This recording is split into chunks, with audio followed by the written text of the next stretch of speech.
Hello friends, welcome to ChillatIndianstyle. இன்னைக்கு டேஸ்டியா நல்ல ஸ்பைசியான பீஸா சாஸ் தான் செய்ய போறோம்.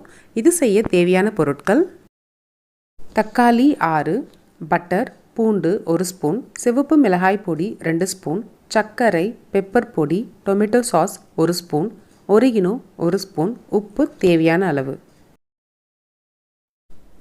ஒரு பாத்திரத்தில் 2 கிளாஸ் தண்ணி ஊற்றி நம்ம வச்சிருக்க தக்காளியை சேர்த்து நல்லா கொதிக்க விடுங்க.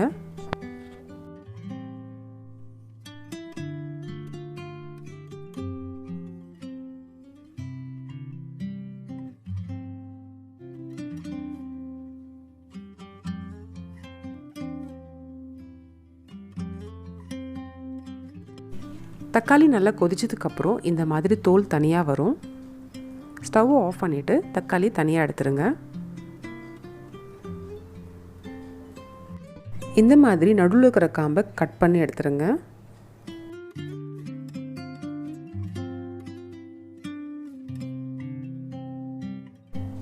மேலே இருக்கிற தக்காளி தோலை பிரித்து எடுத்துருங்க.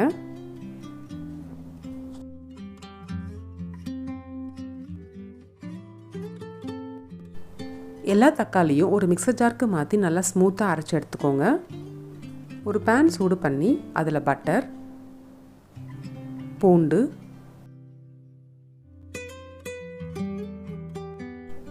நல்லா ரோஸ்ட் ஆனதுக்கப்புறம் நம்ம அரைச்சி வச்சுருக்க தக்காளியை சேர்த்துக்கோங்க.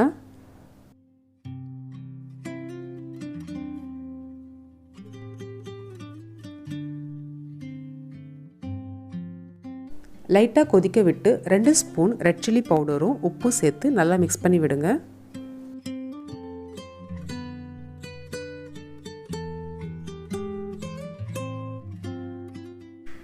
ஒரு ஸ்பூன் பெப்பர் பொடி, 1 ஸ்பூன் சர்க்கரையை சேர்த்து நல்லா கலந்து விடுங்க. கடைசியாக 1 spoon oregano, 1 spoon tomato sauce add பண்ணிக்கோங்க. 5 நிமிஷம் லோ ஃப்ளேமில் நல்லா கொதிக்க விடுங்க.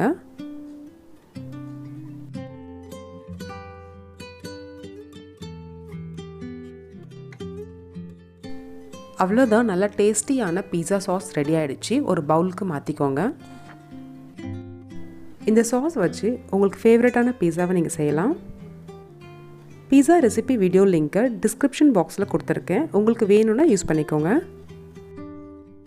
ஒரு கண்டெய்னரில் மாற்றி ஃப்ரிட்ஜில் வச்சு நீங்கள் யூஸ் பண்ணிக்கலாம். இந்த ஹோம்மேட் பீஸா சாஸை நீங்களும் வீட்டில் செஞ்சு ட்ரை பண்ணி பாருங்கள். எப்படி இருந்ததுன்னு கமெண்ட்டில் சொல்லுங்கள். மறக்காமல் சில்லட் இண்டியன் ஸ்டைலுக்கு சப்ஸ்கிரைப் பண்ணுங்கள். தேங்க்ஸ் ஃபார் வாட்சிங்.